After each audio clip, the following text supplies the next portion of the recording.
1-800-QUIT-NOW. 1-800-784-8669. Paid for by Tobacco Free Nebraska. Aired with the Nebraska Broadcasters Association and this station. If you're in Seward or Milford, listen up. Select Plumbing is now servicing your area with no trip charges from Lincoln. Select Plumbing works on a variety of issues for your home and business, including general plumbing, water heaters, faucet and fixture repair, underground sewer and water repairs, backflow testing, and more. Keep your property free from leaks and other issues. Call today for a free estimate, 402-560-6197. It's not just Lincoln, Waverly, and the surrounding area anymore. It's also Seward and Milford with no trip charges. Contact Select Plumbing to inquire at 402-560-6197. This is Lincoln's home for sports talk on the FM dial. Also online at theticketfm.com. On the internet. KNTK FM Firth, 93.7 The Ticket. Rashawn Jackson here for Bauer Underground, who has been serving local contractors and utility contractors all across the state since 1997. When you see the black and white trucks, you know the baddest dudes in the business have arrived. Bauer is currently looking for equipment operators, laborers, diesel mechanics, and aerial linemen. Join the brotherhood built on hard work, authentic people, and pedigree of success. Bauer, a family-friendly company who reminds you, go Big Red!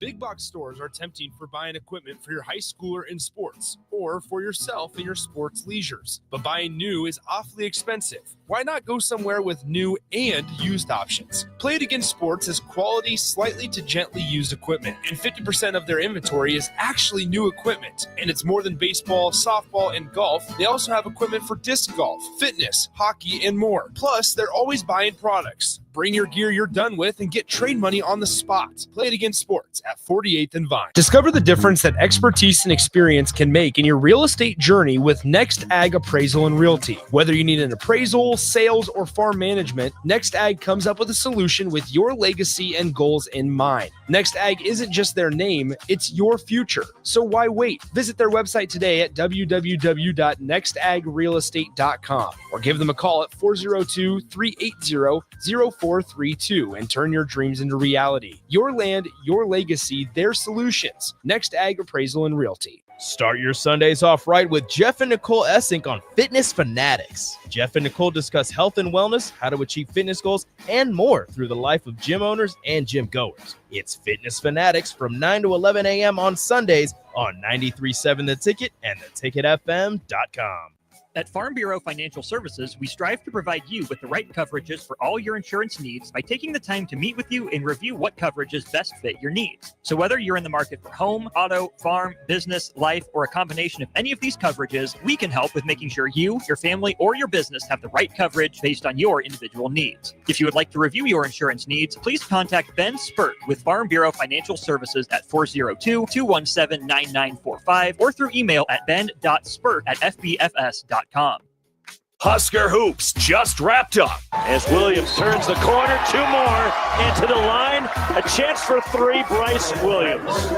Hustle down to the block, post up, and go to work now on 93.7 The Ticket. And the offensive rebound. Berke Butunjel. The post-game post-up is sponsored by Action Plumbing, Heating, AC, and Electrical, and Lincoln Wall-to-Wall Wine and Spirits. Here's a CJ, same spot. Sabres it. He is red hot. A siege in the head half court. Eulis good as it goes, and it counts. Aaron Eulis with a half court three. On 93.7 The Ticket and theticketfm.com. Let's talk about it. 402-464-5685, the number if you have anything to say, as Nebraska falls for the fourth straight time in men's basketball, this time on the road. College Park, Maryland, the Xfinity Center, 69. If you're in Seward or Milford, listen up. Select Plumbing is now servicing your area. With stop this spot block there. Apologies for that. Again, fourth straight loss for Nebraska. They fall on the year now to 12-6 overall and 2-5 in the Big Ten Conference. 402-464-5685. I'm Austin Norman with you. Let's go to Kriha here on the YouTube stream to start us off. Another terrible loss. No offense. No one wants to make a shot. I don't know if I would say this is another terrible loss. It's terrible because, again, it's the fourth straight. The way this one happened, we will get into here throughout the show, and we will go as long as you have thoughts. Again, 402-464-5685. Maryland is a talented team, right? Let's just get that out of the way first. Jacoby Gillespie, the Belmont transfer, is a baller. Selton Miguel hit some big shots for them. Rodney Rice played some pretty good minutes as well. But I thought Nebraska did a really good job limiting, two of Maryland's three best players in Derek Queen and Julian Reese. Queen has been a no doubt, all Big Ten freshman caliber player. He only had 3 points. They were all at the free throw line. Julian Reese made some big plays down the stretch for Maryland, but even he was just 4 of 8. And he did have 10 rebounds, which is a big deal. But Nebraska had him in foul trouble, just wasn't able to capitalize on it. You play a talented team, you go to their home gym. It's not a terrible loss in and of itself, right? There's no shame in it, except that it was the same issues really that popped up for Nebraska that led to the Huskers losing this game. The biggest place you can argue Nebraska lost the game would have been the 3-point line. Once again, an opponent shoots 39% or better from 3 and beats Nebraska. Maryland just cracked that number. They were an even 10 of 25 from long range, which is 40% on the dot. The Terps were 6 of 13 in the first half before going just 4 of 12 in the second half. But they hit some big ones. They hit some timely ones.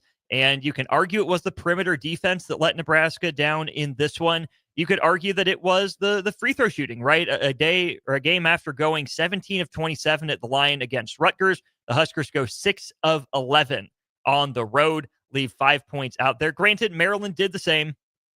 They go only 7 of 12. So both teams missed those 5 free throws. Nebraska and Maryland both take 58 shots. Maryland makes 1 fewer shots, but again, let's do the math. 4 more points from threes in a 3-point win for the Terps. 402-464-5685 as we have thoughts on Nebraska and Maryland. Let's go to the second comment here. No offense. No one wants to make a shot. It wasn't even a terrible offensive performance by Nebraska. I mean, 27 to 58 is 46.6%. But the problem I would say with the offense for Nebraska is that not a lot of it came easy. I mentioned this to some people during the first half, is that even when Nebraska was scoring on Maryland, it didn't feel like it was very great offense that Nebraska was running. It wasn't like Nebraska was getting guys open. It was more Maryland was breaking down, or there were some bailouts from Nebraska late in the shot clock. So I think that the trend of offense continuing to be a struggle for Nebraska continues here today. Again, 66 points on the road and shooting 46%, almost 47%, isn't the worst, but it was a grind. It was a struggle to even get up to that number. The 3-point number is 6 of 16. That's 38%, not terrible, but you only shoot 16 of them. For a roster that doesn't shoot that many, you'd rather them take good shots. But the other problem for Nebraska, again, was the turnovers. 13 of them on the game, which led to 13 Maryland points. Now, again, this kind of balanced out because the Terps turned it over 12 times themselves. Nebraska got 14 points off of those turnovers. So you look at the final score, 69 to 66. It was about as even as it could be across the board if you look at the stats on their face. So you can look at the few extra threes that Maryland made. You can look at untimely turnovers. And Nebraska was 1 for 12 over, I think, the last 4 or a stretch there, right, the 5.5 minute mark to like the 2 minute mark before Bryce Williams really got cooking towards the end with Nebraska down by 9. Offense was a struggle again for Nebraska today. They looked a little bothered by Maryland's pressure early. And again, in the half court, this team has some kind of structural issues, not enough guys stepping up to make shots and make plays. And I think we saw, again, the difference for Maryland today was the role players that stepped up from beyond the arc. Nebraska's spacing, Nebraska's continuity, not consistently there. You see Rodney Rice, only 2 of 7 from 3, but he hit a couple there. Selton Miguel, 3 of 8 from long range. That's a guy that if Nebraska was going to have someone beat them, it was going to have to be a Selton Miguel or a Rodney Rice. It couldn't have been Jacoby Gillespie, the guy that got free on a play that Maryland designed for them, and he went 5 of 9 from long range. Nebraska lost him a couple times, including at the end of the first half. Nebraska was holding a 35-34 lead, but they lose Jacoby Gillespie for the last shot of the half. It was a deep 3, but that's a guy that can make these. On the year, he's darn near a 40% shooter from 3. In fact, he is. He's a 42% shooter from 3. Bryce Williams was the one that was switched on to him, just gave him too much space. He rises and fires. Maryland has a 2-point lead at the break, and they go on and extend it. 402-464-5685. Let's go to Joey B here on the YouTube stream. Has some issues with how Nebraska handled things late. My personal opinion would always be to call a timeout, and we'll get to your next comment, Joey, as well. That was a little bit confusing to me as well. Why Nebraska goes to the end of the game with a timeout still in its back pocket. Huskers ended up needing a 3 to tie the game because Rodney Rice split his 1-1. I can understand if Nebraska was down 70-66, why you just got to get something going downhill, get something going to the rim. But you need a 3, you need to draw something up. Maybe you give Bryce Williams the first 10 seconds to see if he can find something and get a shot off. But at that point, dribble over in front of the Nebraska bench, call a timeout, and get a play set up. It was scramble drill for Nebraska. It looked a little bit panicked. It looked like there was no plan. And I'm sure Nebraska had talked about a play during the previous timeout in there, but it didn't get run, or it didn't get run correctly, however you want to look at it. And they end up getting a Sejan with a weird, wild kind of step through just because he had to get something up. And that came with only about 15 seconds off the clock and only 5 seconds remaining on the clock. In a game that you're down, you need to get that shot up closer to 10 seconds. I mean, you can deal with shooting it at 7 or 8, but letting 15 seconds tick off the clock and you don't even have a single look at the basket yet, that's where I would have to agree with Joey B that Nebraska probably should have called a timeout there, set something up. And not that it was, easy going for Nebraska after a timeout. I mean, I think Fred Hoiberg could press all the buttons he wants, and this group still just doesn't have enough consistent threats to space the floor that it might not have mattered anyways. But going down with a timeout in your back pocket and not getting anything resembling a good look, that's going to sting just because of how it went down. Joey B also says Nebraska needs to get a true point guard. Let's just go through the guys that were Nebraska's lead guards today. The starter was Raleigh Wooster, 4 points on 5 shots, no threes, no free throws for him, 1 rebound, 1 assist against 1 turnover. Bit of a non-factor day for Raleigh Wooster. The guys off the bench were a little bit better. Sam Hoiberg came in, 8 points on 3 shots, 2 of them from 3. He also had a couple nice defensive possessions. You could see the energy tick up when Sam was in the game. Kind of reminded me of a couple years ago, the 22-23 year, when the Maryland game was part of the Sam Hoiberg coming out party. Stepped up, hit a couple big shots, even though Nebraska would ultimately lose that game.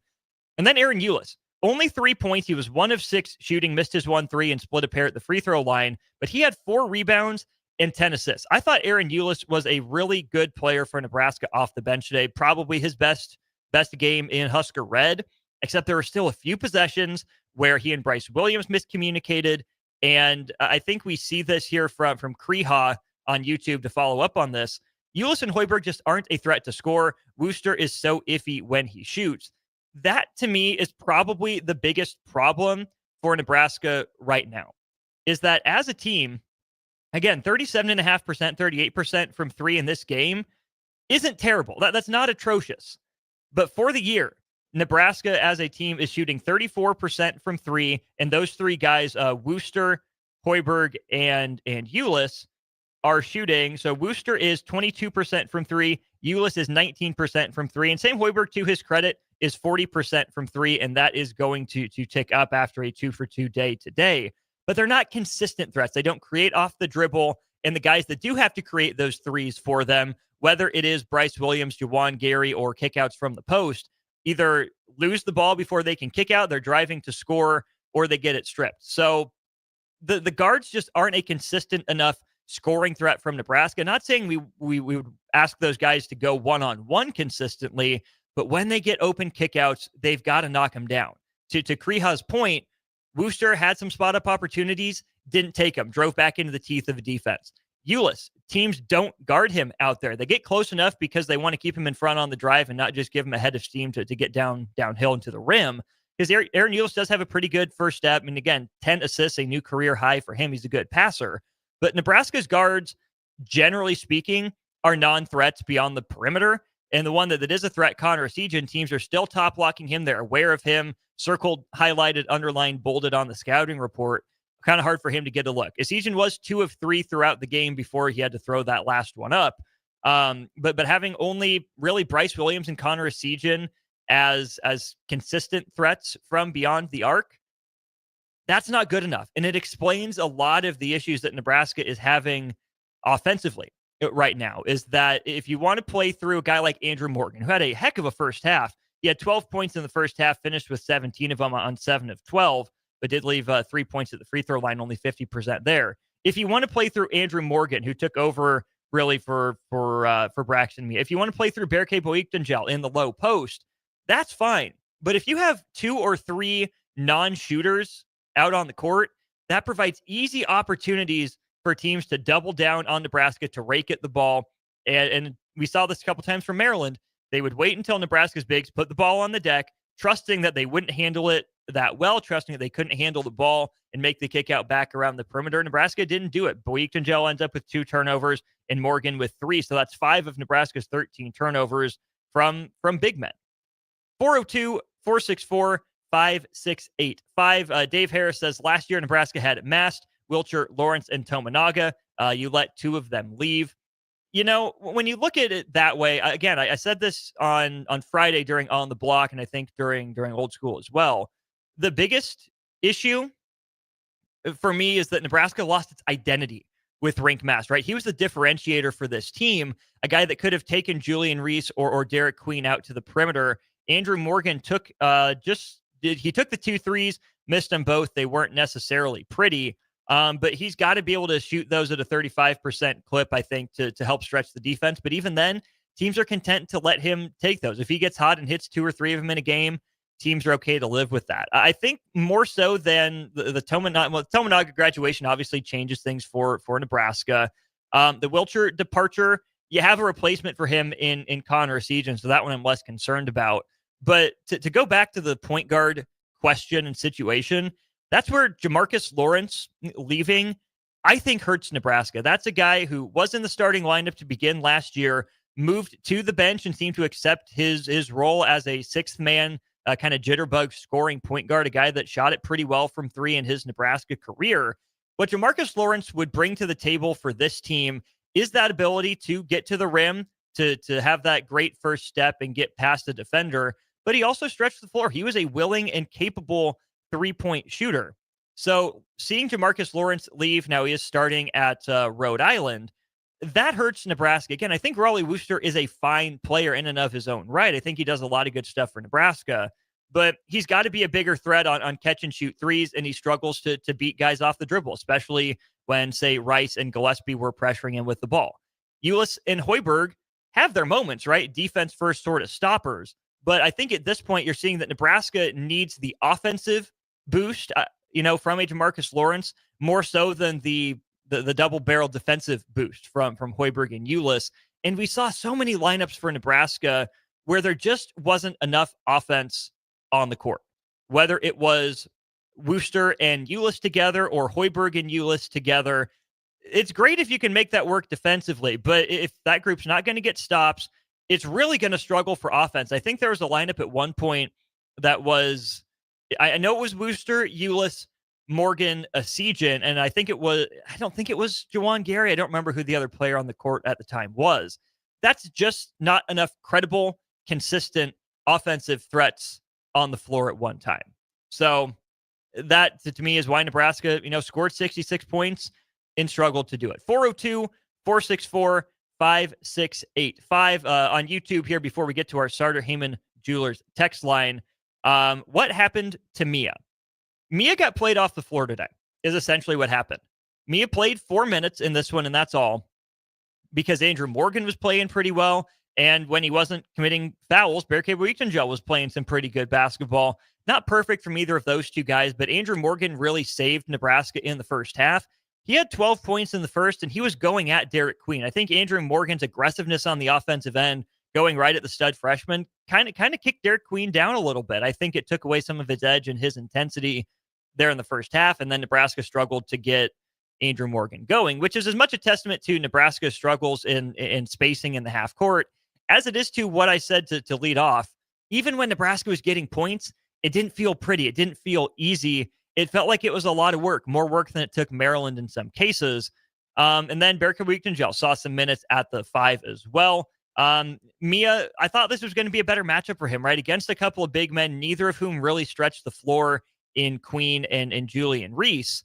So I really thought this was going to be an opportunity for more Braxton Mia. Why it wasn't? I think it was because of Maryland's ball pressure. In the half court, Nebraska has asked Braxton Mia to be out on the perimeter setting screens a lot. And it's one thing if he would screen and roll and screen and roll and screen and dive, or if they could even sit him in the short corner with a 1-4 pick and roll or pick and pop and then have Mia at the rim as a lob threat. But against Maryland's ball pressure in the half court, I don't think Nebraska was comfortable with Braxton Mia there. And then I also think that part of it was Maryland put on a full court press quite a bit of the time. Nebraska wanted more athleticism, some more ball handlers out there. So that to me is the best explanation I have for why Braxton Mia wouldn't have played today, at least more than the 4 minutes that he did. 402-464-5685, the number to our starter, Heyman Jewelers. Text line, let's go there right now. John and Cortland, live by the 3, die by the 3. Nebraska is certainly not living by the 3. The problem is that they're dying by it. You know, they're not hitting enough offensively. I mean, 6 of 16, again, is a decent percentage from 3, but only 16 opportunities is not enough to get it done if you're going to take the same number of shots as your opponent. We heard about this from Isaac Trotter during On the Block on Friday. Nebraska, not the same high-volume three-point team like it has been when Fred Hoiberg first got here, was advertised as. But if Nebraska is going to lean into defense, this is where I think questions about the defensive strategy come into play. Maryland didn't get nearly as many easy ones as previous opponents, but still hit them at that 40% clip. For Nebraska, if they're not going to take, 20, 25 threes in a game, then Nebraska has to have more possessions and more shots, more bites at the apple than their opponent does. Except that Nebraska's defense isn't set up in a way to manufacture a lot of extra possessions, right? It's great that Nebraska has gotten better on the defensive glass. They win the rebounding battle 36-32 today. Only allow 8 offensive rebounds, and I cut that in half from the Rutgers game when they allowed 17 offensive rebounds at home. Except when it comes down to a math game and a numbers game, if you have the same number of possessions as your opponent and you hit fewer threes, you've got to be extremely efficient on your twos. And Nebraska was pretty good, but not elite, not perfect on twos. I mean, Juwan Gary missed a couple bunnies. Aaron Eulis missed one. Andrew Morgan missed a couple as well that went in and out. And Bryce Williams only going 6 of 14 and missed a couple open threes as well. If Nebraska is not going to create more ball pressure on defense to create some more opportunities in transition, then Nebraska has to shoot it better than the 34% from 3 as a team. You got to get more of them up because other teams create open threes against Nebraska's defense. That's what we've seen really from the last month of play, is that teams know how to create open threes and create open threes for good shooters. There's a reason, Juwan Gary, Wooster, Eulis, even Sam Hoiberg, I think teams are still, okay with beating them from long range. There's a reason those guys are open because they know they can pack the paint or they feel comfortable packing the paint to rake down at Bryce Williams as he drives, at Wooster when he drives. They can double down to the post because they don't trust that Nebraska will be able to beat them from long range, at least consistently, right? They'll top lock, they'll face guard a Siegen, and then help off of everyone else, get extra bodies in the lane. So either Nebraska has to switch up the defense, which I don't think is going to happen. I think they're pretty committed to this style of play. So, okay, teams are going to be one and done on Nebraska, at least for the most part. But then Nebraska really has to attack the offensive glass. I know Boyuktangel got an over-the-back foul for running through a guy at one point. But Nebraska, if it's not going to have the volume from 3, it's got to have more volume from 2. You got to go attack the glass. You got to get downhill. And again, this isn't, to me, nearly as much of a players lacking skill issue as it is a roster construction issue, right? All these guys are good players in and of their own right. But on any consistent basis, teams don't feel like they have to get out and guard the perimeter because Nebraska's guys aren't consistently athletic enough to get past their guy and finish at the rim, or good enough in the drive and kick game to knock down some threes. Again, we'll keep talking about Nebraska's loss to Maryland, 69-66, 4-game losing streak for the Huskers. First time Nebraska's dropped 4 in a row since doing that from January 21st to January 31st of 2021. 3. More of your thoughts on the post-game post-up here on 93.7 The Ticket right after this. If you're in Seward or Milford, listen up. Select Plumbing is now servicing your area with no trip charges from Lincoln. Select Plumbing works on a variety of issues for your home and business, including general plumbing, water heaters, faucet and fixture repair, underground sewer and water repairs, backflow testing, and more. Keep your property free from leaks and other issues. Call today for a free estimate, 402-560-6197. It's not just Lincoln, Waverly, and the surrounding area anymore. It's also Seward and Milford with no trip charges. Contact Select Plumbing to inquire at 402-560-6197. Are you a skilled mechanic looking for your next big opportunity? Constructors is hiring. We're looking for experienced mechanics to join our family-owned team. We offer competitive wages, great benefits, brand new service trucks, OEM-level diagnostic software, and career growth opportunities. Positions include lead and A-level mechanics for our shop and multiple field technicians. If you're driven and ready to grow with a company that's been around since 1908, apply today at constructorslincoln.com. At Farm Bureau Financial Services, we strive to provide you with the right coverages for all your insurance needs by taking the time to meet with you and review what coverages best fit your needs. So whether you're in the market for home, auto, farm, business, life, or a combination of any of these coverages, we can help with making sure you, your family, or your business have the right coverage based on your individual needs. If you would like to review your insurance needs, please contact Ben Spurt with Farm Bureau Financial Services at 402-217-9945 or through email at ben.spurt@fbfs.com. Raising little ones is a big job, and you do your best to give them a good start every day. That means making sure they're well cared for while you're apart. You work hard, but it's not always easy to make ends meet. There may be help. Find out if you qualify for Nebraska's Child Care Tax Credit for working parents. You could be eligible for a credit of up to $2,000 per child on your next tax return. Learn more at nebraskachildcaretaxcredit.org. Brought to you by First 5 Nebraska and Nebraska Children and Families Foundation and aired by the Nebraska Broadcasters Association and this station. Get rid of pesky critters once and for all with Bats to Rats. Their expert team is here to help you reclaim your home.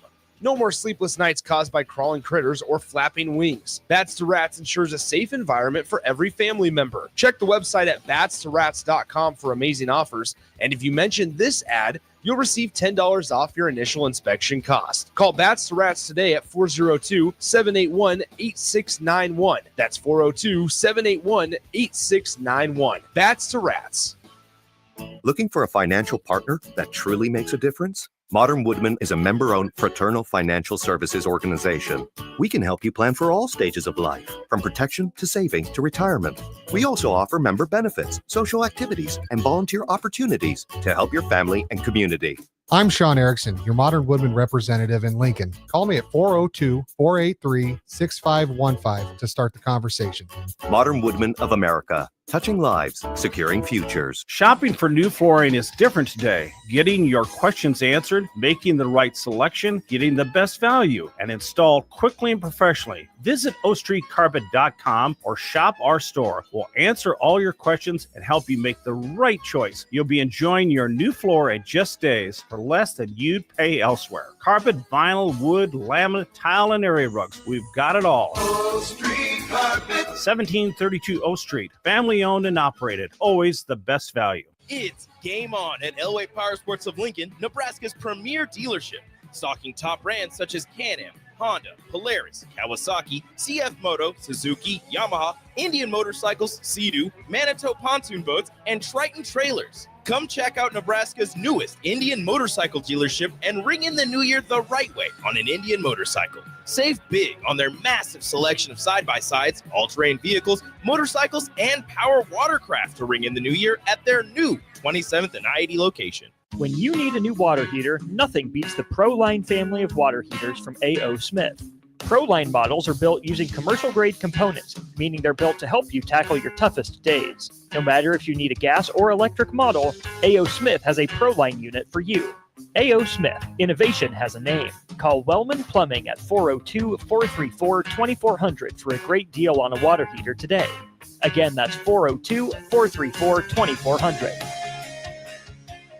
Start your Sundays off right with Jeff and Nicole Essink on Fitness Fanatics. Jeff and Nicole discuss health and wellness, how to achieve fitness goals, and more through the life of gym owners and gym goers. It's Fitness Fanatics from 9 to 11 a.m. on Sundays on 93.7 The Ticket and theticketfm.com.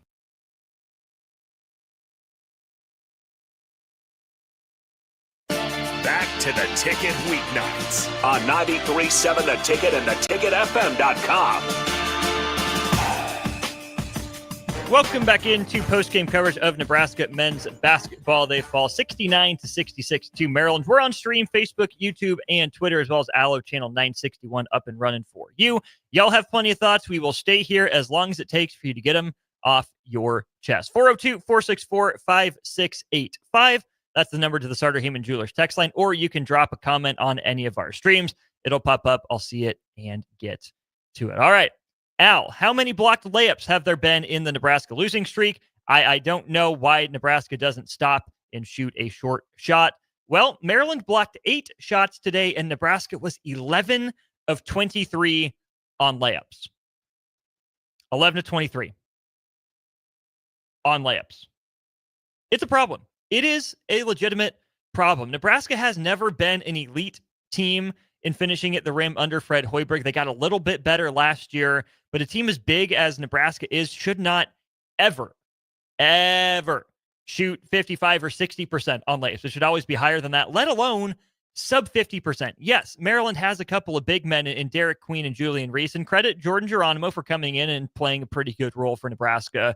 But again, even if Nebraska goes, say, 75% on layups, if they hit 18 of their 23 or 17 of their 23, that's another 12 or 14 points that Nebraska has. And not only does that just straight up add to Nebraska's tally, it probably takes away from Maryland's and helps Nebraska on the defensive end as well. So missing 5 free throws and missing more layups than you make, certainly not a winning strategy.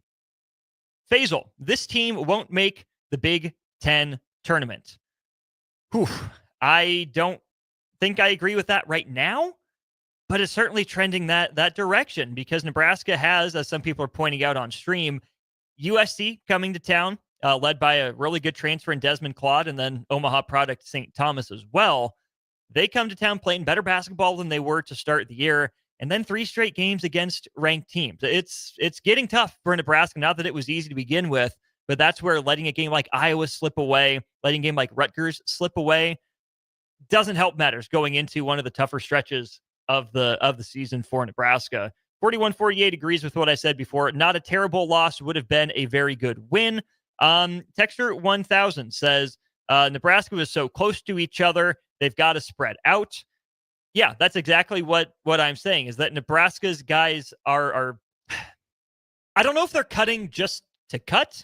I don't know if they're cutting because it's the offense, but there's got to be some basketball IQ involved, right? When you have a post guy like Andrew Morgan who's cooking, when you have a guy like Berke Boykinjal who can make a post move and also kick the ball out, space the floor, spread the floor. In Nebraska too often gets so many guys bunched together.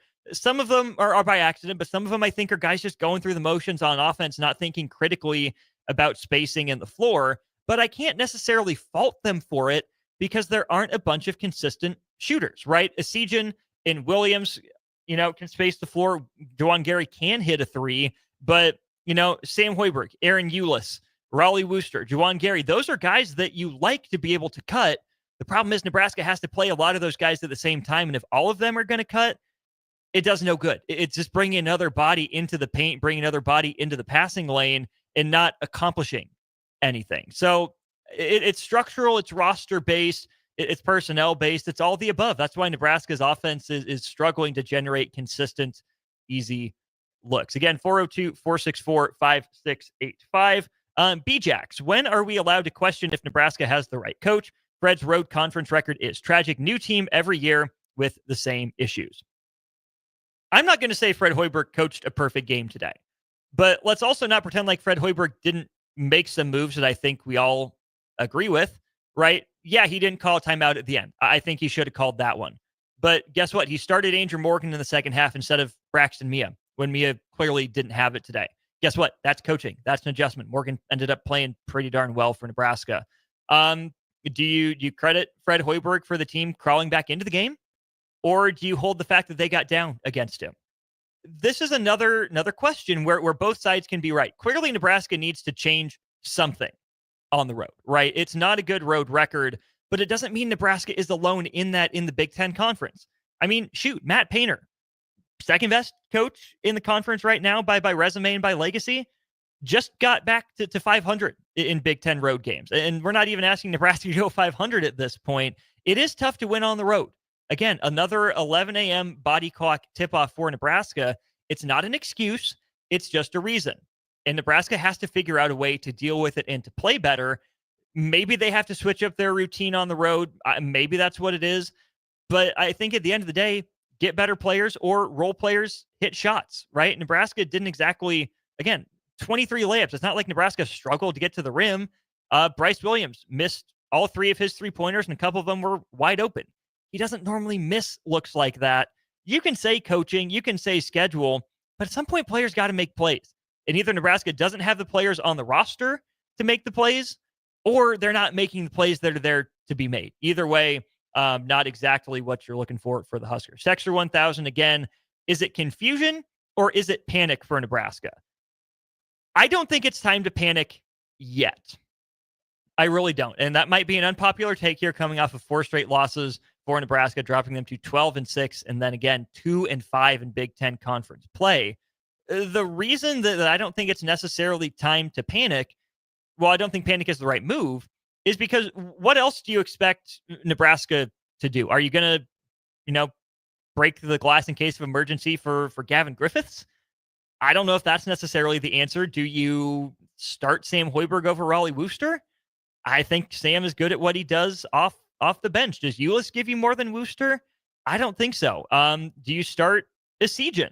That to me is maybe the move Nebraska can make, is if they won't send Juwan Gary to the bench, but he has struggled mightily offensively, just 3 of 9 today after a good numbers game, but not a very efficient performance against Rutgers and even against who's the previous game, Purdue and Iowa. Like, Juwan Gary shouldn't be taking more shots than Bryce Williams. So maybe the move that Nebraska can make is to start Connor Esijan. But for a team that wants to rely on its defense and become a dirty, gritty, grimy team, that's not necessarily a move that sticks with that identity. So I think most of the confusion for Nebraska comes too from guys that are just being asked to do maybe a little bit more than they're capable of. I think we're seeing that now, especially on the offensive end, is that Bryce Williams is a good number one. You can see the natural scoring ability, but he's probably miscast as the alpha and the best player on a team, right? There were moments for Bryce Williams to step up and end a run. He either didn't touch the ball or, again, missed a couple of those open shots. Juwan Gary should not be a team's number 2 offensive option. I think we're seeing that right now. At his previous school, Alabama, Juwan Gary would not be the number 2 option, even as a senior right now, right? I think that Andrew Morgan is a nice piece, but he's not an offensive engine. Berke Boyuktengel, same thing. Got some growing to do. Connor Esijan, one-trick pony. Had some nice moments in the non-conference, but we're seeing conference teams figure him out, and now that they're familiar with the Nebraska system, really figure Nebraska out. So I think a lot of it comes down to the roster construction, and in some cases how they're being utilized, right? I think Gavin Griffiths is the guy that went to the bench because he didn't understand what was being asked of him. That was a guy that looked hesitant, that looked a little slow out on the court, even though that's a guy with, top 100 recruit pedigree. I think he's a top 50 guy as well. Braxton Mia is not a bad basketball player. I promise you, he's not a bad basketball player.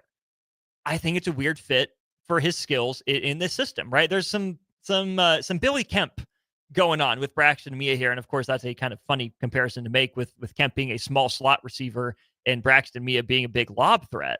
But I think it's the same sort of concept. Good player being asked to do too much, and especially outside of what they're capable of. And it's leading here to a lot of issues for Nebraska on the offensive end. Isaac on the text line, high hopes after a good Nebraska ball start to the season. Can't figure out Big Ten conference play once again. It's no problem. The spring game is in April. GBR. Guys, the season is not over, right? I know it looks bad. I know it feels bad. Trust me. It does. But you don't have to give up on the team because of a 4-game losing streak. Is this going to be a team that's wearing the home jerseys in the NCAA tournament? No, it's not looking like it. Is this a team that's going to make the NCAA tournament? Not a surefire thing. I think a loss like this against a Maryland team that was probably in the tournament as of today, knocks Nebraska from, a lower 10 seed to a play-in game or from a play-in game to the first 4 out.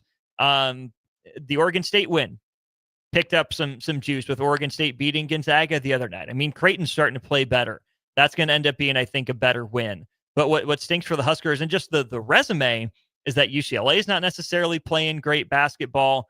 Purdue is, but you lost that game in blowout fashion. You really have to hope Rutgers makes a run right now because that's not a good loss for the Huskers. But I'll keep bringing this up. Just getting to the postseason 2 years in a row is still a step in the right direction for this program. Would it feel underwhelming for this team with all the veterans coming back and, your 2 best and probably 2 most important players in Bryce Williams and Juwan Gary back?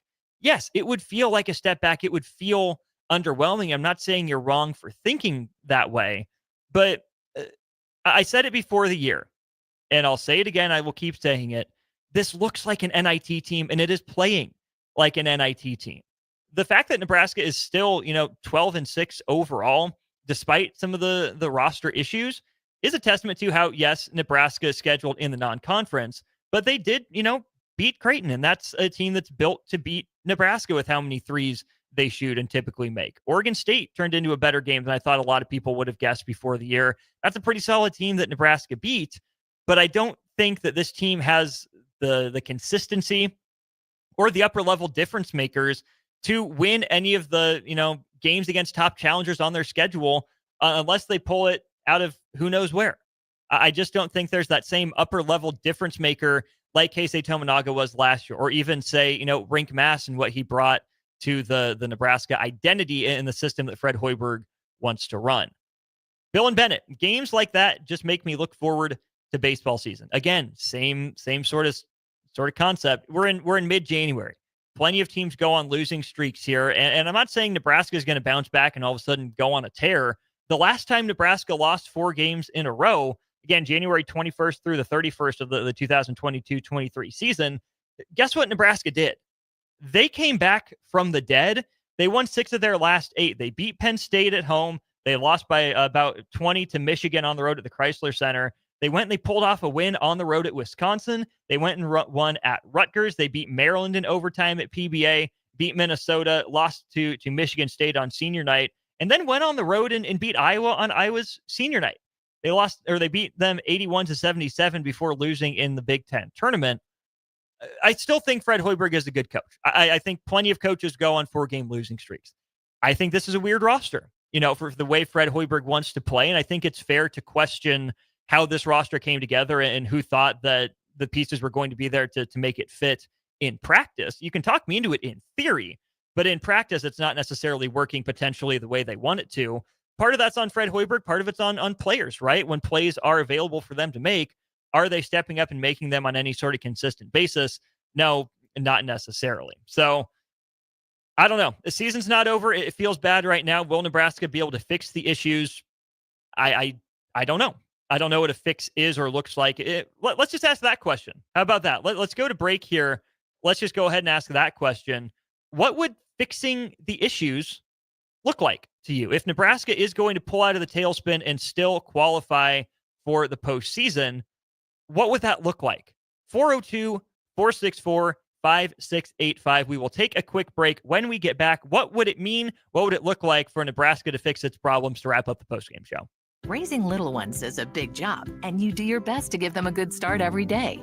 That means making sure they're well cared for while you're apart. You work hard, but it's not always easy to make ends meet. There may be help. Find out if you qualify for Nebraska's Child Care Tax Credit for working parents. You could be eligible for a credit of up to $2,000 per child on your next tax return. Learn more at nebraskachildcaretaxcredit.org. Brought to you by First 5 Nebraska and Nebraska Children and Families Foundation and aired by the Nebraska Broadcasters Association and this station. You can help fight deadly diseases like RSV and influenza while getting paid for your time. Velocity Clinical Research is now seeking clinical trial participants in your area. Participants can receive compensation for study-related time. No health insurance is needed to join.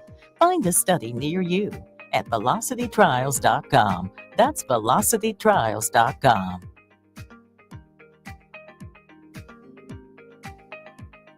Ryan, with all this red and all these people around, I'm still not seeing the tailgate. Todd Spidell, former body shop owner, terrible driver. We're getting close. Now, did you know with 3 locations in Lincoln and hundreds of years of combined technician experience, we can get Husker fans back on the road even quicker and safer after their tailgate mishaps? Oh, Todd, turn left right here. Left or right? Left, right here. Right? Well, you wait for the tow truck. I'm getting a hot dog. Well, I guess while I'm waiting. All right! Most recommended! Eustace Body Shop! Woohoo! Dude, you should be on American Idol. You really think so? No.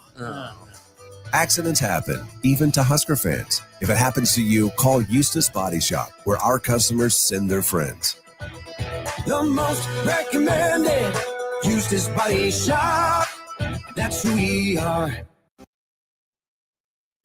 Back to the Ticket weeknights on 93.7 The Ticket and theticketfm.com. One more segment here on the postgame show. Austin Orman back with you, 402-464-5685. If you have any final thoughts here on Nebraska and Maryland, let's go to our Starter Heyman Jewelers text line. My dad sends in, they look very disjointed offensively much of the time. What about starting Morgan instead of Mia and Decision for Boyuktengel? Teams don't have to respect Mia's offensive abilities, but having Morgan out there at the start opened things up a bit more for Williams and Sejan. There's potential for that. There absolutely is. I'm curious if Nebraska, could make that move before Wednesday. And I also think they paid a pretty penny to get a guy like Braxton Mia out of the transfer portal. Again, a good player in a vacuum who's just in a weird spot with what Nebraska is being asked to do. And the other part of that move is what message does it send to the locker room and maybe to the fans to a lesser degree. If Nebraska, has spent all year to this point telling us that it wants to be dirty, it wants to be gritty, it wants to be grimy, if you're going to make a move like that, you better be right. Because I do think that after the way his tenure started, Fred Hoiberg is correct to want to emphasize and build through toughness and through defense, because those early teams, I think, gave him and his coaching style a reputation for being soft and not working in the Big Ten. And he's worked really hard to change that. I do think Nebraska is much tougher physically and mentally than it was when Fred Hoiberg first got to campus. But if you're going to make a move like that, to start Morgan and Sejan instead of Mia and Boyuktengel, you better be right. Because if you say you want to be built on toughness and on defense, and you go away from that, not saying Morgan and Sejan aren't tough guys, but they're not the defensive stoppers, and they don't fit the defensive identity necessarily that Nebraska says it wants to build. So if you go away from your messaging to start those guys, the offense better tick up to 75, 77 points per game. And then Boyuktengel and Mia have to come off the bench, accept their roles, and play their butts off in those minutes and lean into that defensive identity, right? Whether that's alongside a Hoiberg or a Ulis in that way. The other tricky part of that equation is I kind of like the calculus of a Sejan coming off the bench so he can hunt some shots, except that Nebraska probably does need some more punch in its starting lineup, especially if Juwan Gary is going to continue to struggle. There aren't easy answers because there aren't necessarily good answers right now, right? If you lean in more toward offense, just how much does the defense suffer? If you keep leaning into the defense, will the offensive struggles continue? We've seen some moments of clarity for Nebraska. You've seen some moments where the offense has looked better, but far too often it does stall. It does get held up, and there's not a lot going on in terms of the creativity or the juice to really threaten defenses on any consistent basis. On Twitter, Austin says, send Nebraska basketball back to Alliance to learn the fundamentals. Kind of what it comes down to, right? I mean, despite all of the issues that we're talking about with Nebraska, if they finish better than 11 for 23 at the rim, if they hit, 75% of their free throws like they had early in the year, instead of closer to 65 or 70% like they have been the last couple nights that they've played, it's a completely different ballgame. I don't say the only big thing, but the biggest thing I think is the perimeter defense that needs to be switched and solved. Clearly, teams have figured that out. Teams are shooting well from distance against Nebraska. maybe some tweaks are necessary there. Offensively, I don't know how many buttons Fred Hoiberg wants to press, how hands-on he wants to be, given the style that Nebraska has played. You can't call a set every time down the floor. You do need a base offense to get into and, guys to be able to read and react and make plays.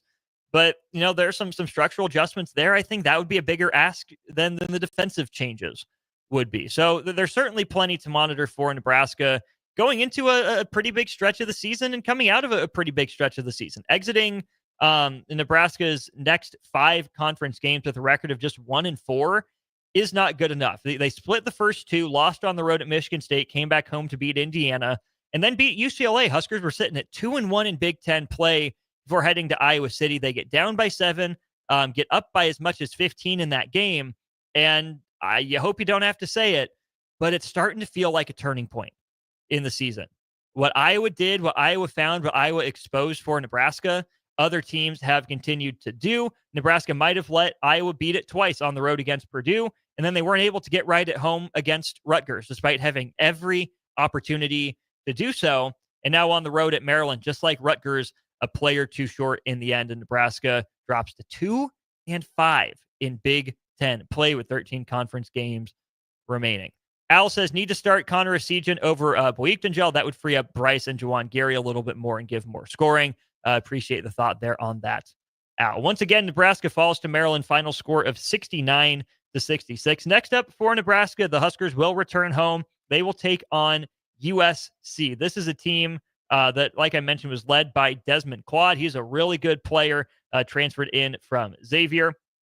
Chibuzo Agbo is a senior 6'7" guard who's averaging double figures for them. And the third double-digit scorer, St. Thomas out of Millard North High School. That's a deep USC team coached by Eric Musselman, a guy that has lots of experience in the SEC, really helped remake that Arkansas program in his own image. USC struggled to start the year, and they're not, their record's still 11-7. They're 3-4 in the Big Ten, just a game better than Nebraska right now. And they will, they just yesterday ended up losing to Wisconsin in the Galen Center. They make a short road trip out to Nebraska before heading back home to face UCLA. This is a USC team that is 2-3 in its last 5 games again since the resumption of conference play. They've lost to Michigan and Indiana. They actually beat Illinois on the road and then beat Iowa on the road or at home in the Galen Center in back-to-back games. This is a team in USC that is long. It's athletic. Its shooting is kind of come and gone this year like it does for most college teams. As a team, they're 35%, just a little bit better than Nebraska. But again, a long, lengthy kind of athletic team. Not a bunch of short guys in that rotation. I mean, Claude is a 6'5" guard. Agbo is a 6'7" guard. St. Thomas is 6'7". Wesley Yates, who is a freshman, is playing pretty well, is 6'4". Interior, not a huge team. It's a lot of wings, more so than it is any big guys. So again, maybe there's an opportunity to get, say, an Andrew Morgan going early in that one. And shoot, who knows? Maybe there's some leftover vitriol from Bear Cape Boyikdengel in his time at UCLA. We'll have to see. I know we'll be talking about it all week here on The Ticket, especially myself and Eric Strickland. We're with you from 2 to 4 Monday through Friday. I'll be there at Pinnacle Bank Arena on Wednesday with Nebraska, looking to hop off the 4-game skid, another crack to end the losing streak at home. Last time out, 85-82. Rutgers comes into Pinnacle Bank Arena and beats Nebraska. Another crack at USC to restart a winning streak on Wednesday. Thanks for tuning in. Thanks to Starter Heyman Jewelers for their sponsorship of the postgame show. And a huge shout out to Action Heating, Plumbing, AC, and Electrical, as well as Lincoln Wall-to-Wall Wine and Spirits for their sponsorship of the Nebraska men's basketball postgame show. It's been real. It's been fun. It's been real fun. Once again, Nebraska falls to Maryland 69-66. Hopefully we have a more joyous reunion after the game on Wednesday. Huskers and USC. I'll talk to you after that game on Wednesday, but sooner than that, we're on the block tomorrow, 2 to 4. Don't go anywhere. Behind the black and gold with Ellie Apfel comes our way in just a moment.